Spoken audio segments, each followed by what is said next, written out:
No Radar Vascaíno está de volta. Eu sou o Edinho RJ. E aí, tudo bem com você? Juntos novamente para falarmos aqui de Vasco.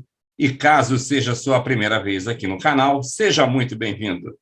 Comenta, compartilha, deixe seu like, se inscreva no canal e ative o sininho para receber todas as notificações.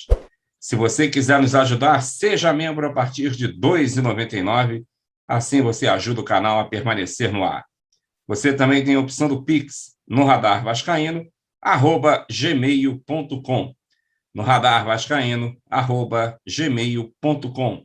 E aproveita e segue também a gente nas redes sociais. Instagram, @no Radar Vascaíno, Twitter, @radar_vascaíno e Facebook, no Radar Vascaíno, Edinho RJ.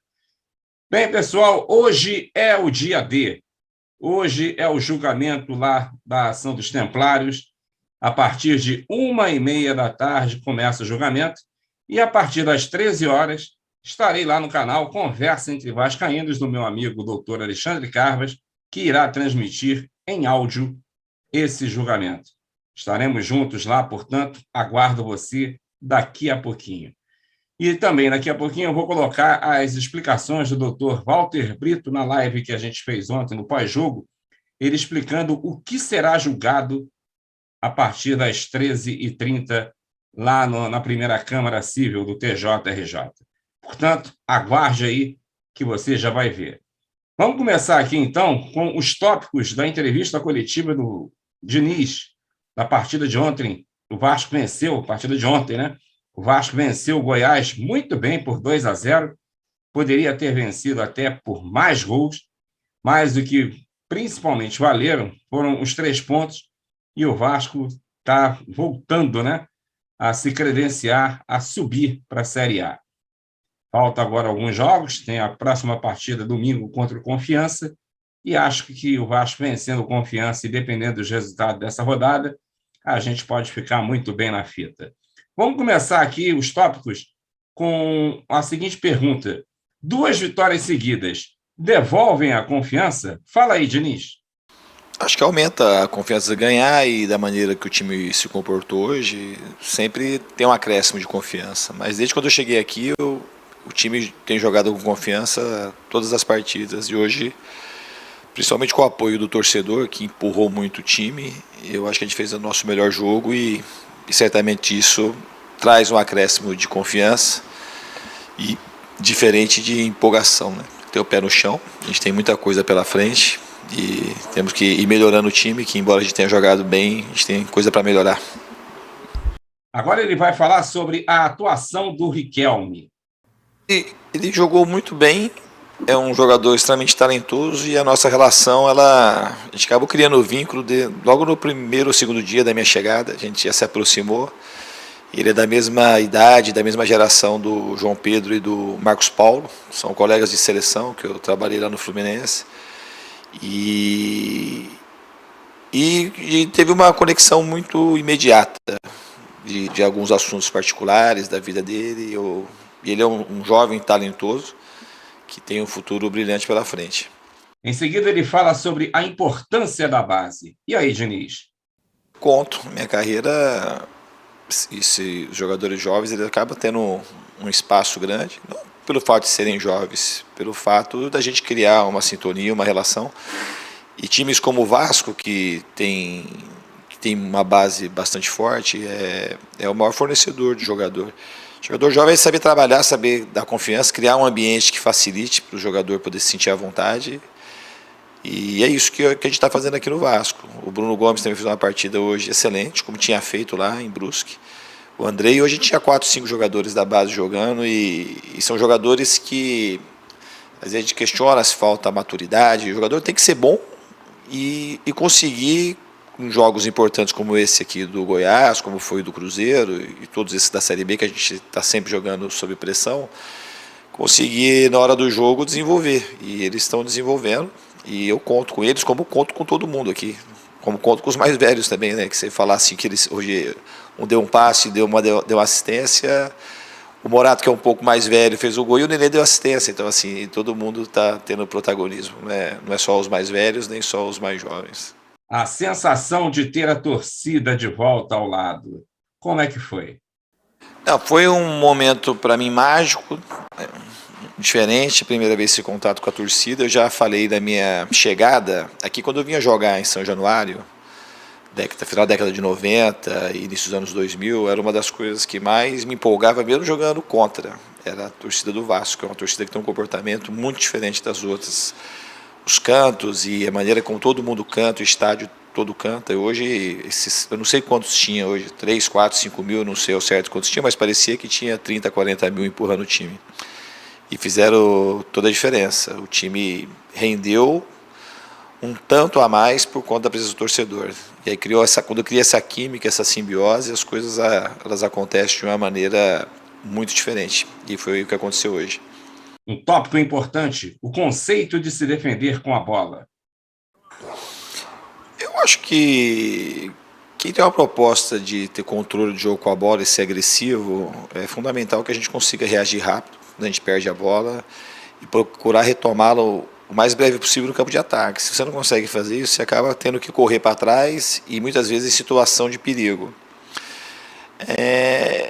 Então a gente aguentou fazer isso até fazer o segundo gol, e depois não dá para você afirmar porque o time cansou, deixou de cansar. Essas coisas é muito complexo a gente fazer esse tipo de análise, não é uma coisa só que determina isso. A gente fez o segundo gol, acho que a gente baixou ainda, a gente podia ter feito mais, e quando a gente está fazendo de uma maneira harmoniosa, a gente consegue fazer por mais tempo e isso não cansa. O que cansa é a gente fazer as coisas de maneira separada. Quando eu vi que o time começou a ficar mais distante, alguns iam pressionar e outros não pressionavam mais, a gente fez um recuo estratégico e a gente também limitou as chances do Goiás quando a gente marcou em bloco baixo. Não é a minha marcação preferida, mas se for para ficar com o time quebrado, é melhor ficar um pouco mais atrás do que ficar metade na frente e metade atrás. Então a gente soube jogar, acho, das duas maneiras. A maneira mais vistosa, e eu acho que é a que tem mais compromisso com a vitória e aumenta a chance de time ganhar, quando a gente consegue empurrar lá na frente e tentar recuperar a bola no campo de ataque. Mas quando não é possível, tem que saber marcar um pouco mais atrás. Eu acho que o time soube fazer isso bem também. Agora ele responde se o fator campo pode atrapalhar nesta caminhada. Poderia, mas a gente tem que fazer de tudo para não atrapalhar. A gente fez um resultado extremamente importante com o jogador a menos, jogando talvez no pior gramado da Série B, que é o do Brusque. E a gente conseguiu o resultado de vitória. Atrapalha para você fazer um jogo mais vistoso, quando você pega campos como o de Brusque. Mas lá contra o CRB a equipe se comportou muito bem. A gente tinha uns 4 treinamentos só. A equipe soube jogar. Se o campo oferecer boas condições, eu acho que a gente consegue manter o nível e conseguir aumentar a nossa chance de vencer. O diferencial aqui do Vasco hoje, além do campo, foi a falta da torcida. A torcida, quando ela vem do jeito que ela veio hoje aqui, ela é muito determinante para o resultado do jogo. Ela foi decisiva para jogar do jeito que jogou. Eu tenho certeza que ela contribuiu de uma maneira enfática. Não foi uma coisa só porque tem a torcida, não. É uma energia que tem, os jogadores vão tendo um acréscimo de confiança, de energia no campo e começam fazer coisas acima daquilo que a gente até está esperando. Então, o primeiro tempo hoje, eu tenho certeza que o torcedor vascaíno ele contribuiu muito para o desempenho da equipe. O que você fez para a melhora do time, inclusive na defesa? A gente no futebol gosta de respostas simples, então quando as pessoas falam e dá alguma coisa errada no modelo tático de jogo, as pessoas determinam que alguma coisa aconteceu errada por conta da parte tática e sem ter um conhecimento profundo. Eu não tenho muita interação com aquilo que acontece fora do Vasco e fora do contexto do trabalho, porque a verdade ela está ali, quase que não totalmente circunscrita, mas a maior parte da verdade está no trabalho do dia a dia. Então, quando as pessoas apontam tanto coisas positivas quanto negativas, muitas vezes elas apontam na direção errada. Às vezes está criticando aquilo que está certo e está elogiando aquilo que está errado. E eu sou muito frio em relação a isso. Eu sei, junto com os jogadores, aquilo que a gente tem que fazer onde a gente erra. O Vasco, desde quando eu cheguei, eu tenho que falar desde quando eu cheguei aqui, é um time que os jogadores trabalham muito, que querem muito esse acesso, que querem muito ajudar o Vasco, que respeitam a camisa, que respeitam a instituição. Então isso é o fator preponderante para a gente estar conseguindo avançar. Quanto ao sistema defensivo, o sistema defensivo não é a linha de 4 atrás, e mais o goleiro e talvez um ou dois volantes. Não é isso. Para mim, o futebol nunca foi isso. Muitas vezes a gente toma gol e quem está fora não consegue apontar a origem e a causa do gol. Vai apontar no mais fácil. O cara, se tomou um gol lá do lado do Zeca, é porque o Zeca falhou. Ou se tomou a bola, um gol de bola alta, é porque, obviamente, a zaga não subiu ou o goleiro não saiu do gol. E quando você tem um olhar mais criterioso, de acordo com as coisas que você treina, você percebe que não é isso. Então, o que faz hoje o Vasco estar com o sistema defensivo em dia é a postura que tem o Nenê, o Cano e hoje no jogo de hoje o Morato e o Marquinhos Gabriel. Que o tanto de dobra de marcação que eles fizeram, o tanto que eles contribuíram, quando a gente teve que baixar o bloco de marcação, eles estavam lá ajudando, todo mundo pressionando a bola quando dava para pressionar, e aí facilita para todo mundo, e isso é o que determinou a gente não tomar gol no dia de hoje. Além de outras coisas que a gente não consegue explicar. Quando a gente toma um gol contra o Cruzeiro, por exemplo, não era para ter tomado gol, até muito menos do que hoje, porque o Cruzeiro praticamente não chegou uma vez, talvez deu 1, 2 chutes no gol e a gente tomou um gol. Não explica tudo, mas a boa parte daquilo que a gente pode explicar é a doação de todos os jogadores que compõem o sistema defensivo, e são todos aqueles que estão no campo. E para fechar a coletiva, ele responde sobre Marquinhos Gabriel e quando o John Sanches terá uma oportunidade de estrear.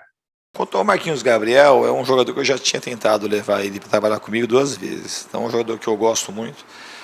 É um jogador moderno, no sentido, eu não gosto muito dessa palavra, mas é um jogador que ele consegue jogar em várias posições, consegue jogar de segundo volante, de meia, de ponta, se tiver que jogar de falso 9 ele joga.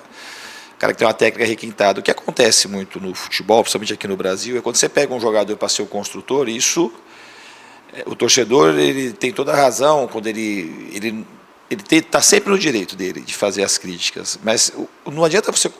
Isso da minha concepção de ver o futebol, você contratar um camisa 10 e esperar que o camisa 10 vai resolver todos os problemas da criação. Eu acho que a minha concepção de futebol é que o jogo coletivo favorece para que os grandes jogadores apareçam.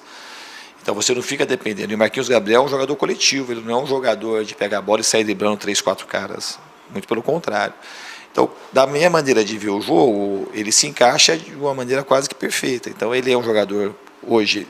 Acho que todos os jogos o Marquinhos Gabriel deve ter sido o jogador que percorreu a maior distância em todos os jogos. Deve ser um dos jogadores que mais pega na bola, que mais passa, que tem mais precisão no passe, que também chega para finalizar, que chega para brifar os jogadores. Então esse jogador é um jogador especial, de um nível, o Vasco está muito bem servido. Foi uma grande contratação do Vasco. Eu fiquei muito feliz de vir para o Vasco e saber que o Marquinhos Gabriel estava aqui. Quanto ao John... É um jogador que eu conhecia pouco, porque, assim, embora ele tivesse jogado bem no Independente Del Valle, não é um time que eu nunca tive o prazer de jogar contra. E eu conhecia ele mais, conheci aqui, pegar mais os vídeos e comecei a reparar nele agora nos treinamentos. É um jogador que está se adaptando e a qualquer momento ele pode estrear.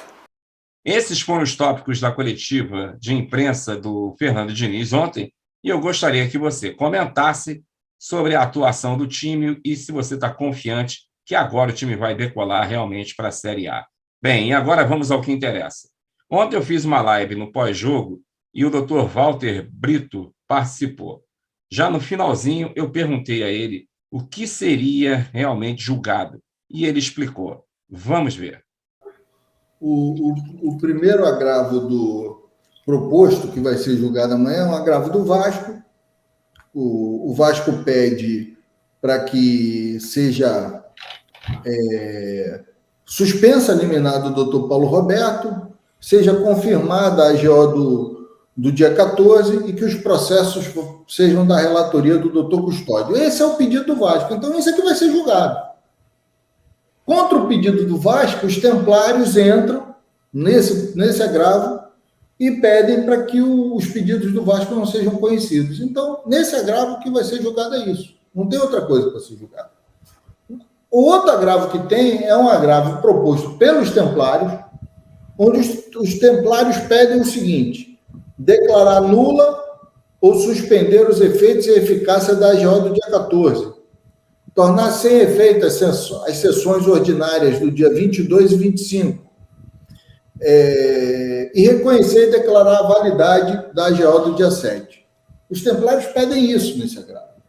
E o Vasco vem nesse agravo e pede para que os pedidos dos Templários não sejam aceitos e que o doutor Custódio venha a ser o relator do caso. O Lorde das Trevas, o senhor Mussa, entra também nesse agravo e adere aos pedidos do Vasco. Então, são esses pedidos que vão estar julgando. E o terceiro agravo é um pedido do Salgado, que ele entra com um pedido para que o doutor Custódio seja o relator. Depois ele pede para que seja mantida a decisão da desembargadora Mônica, que deferiu a posse e que torne com efeito, reconheça a validade da AGO do dia 14. Os Templários se manifestam nesse agravo e pedem que esse agravo seja indeferido. Então, são essas as questões que vão ser decididas, né? Então, esses são os pedidos. Então, Entendi. Dentro desses pedidos, os desembargadores podem entender o que quiserem, mas se você for partir apenas para a análise dos pedidos, os pedidos todos, eles orbitam sobre um tema, a validade do dia 14, a validade ou a validade do 14 ou a validade do dia 17. É sobre esse tema que orbitam os pedidos e que vão ser analisados pelos desembargadores. O senhor chegou a ver hoje o movimento que teve no processo, que parece que foi incluído a presença do Levin e do Dr. Roberto Monteiro também, né? Não é a presença, não é isso. Mas é a presença, eles vão ter acesso, alguma coisa assim, né? Eles se habilitaram como assistentes. Como eles têm interesse na causa, e o interesse deles é óbvio, tanto do Roberto Monteiro como do Levinciano, até porque eles estão em outro processo, eles se habilitam. Então, isso é muito natural, isso não significa absolutamente nada. Isso significa que o julgador, como o doutor Camilo, é um desembargador muito técnico, que tecnicamente viu que há razão para que eles participem disso. É só isso. Tá aí, então, as explicações do doutor Walter Brito. Muito obrigado, doutor. Você sabe que eu estimo muito a sua presença nas minhas lives. E vamos aguardar. Só nos resta agora cruzar os dedos e torcer bastante. E vai dar Vasco. Levinciano hoje vai se tornar o presidente do Vasco, se Deus quiser. E esse julgamento vai dar tudo certo. Já deu Vasco. Bem, minha gente, esses eram os assuntos que eu gostaria de abordar agora. E no Radar Vascaíno volta a qualquer momento. E daqui a pouco eu estou lá no Dr. Carvas, no Conversa entre Vascaínos, para a gente acompanhar juntos esse julgamento. E, por favor, não acessem o site do TJRJ. Assistam pelos canais alternativos de YouTube que irão transmitir, ok? Um forte abraço e a gente se vê. Valeu!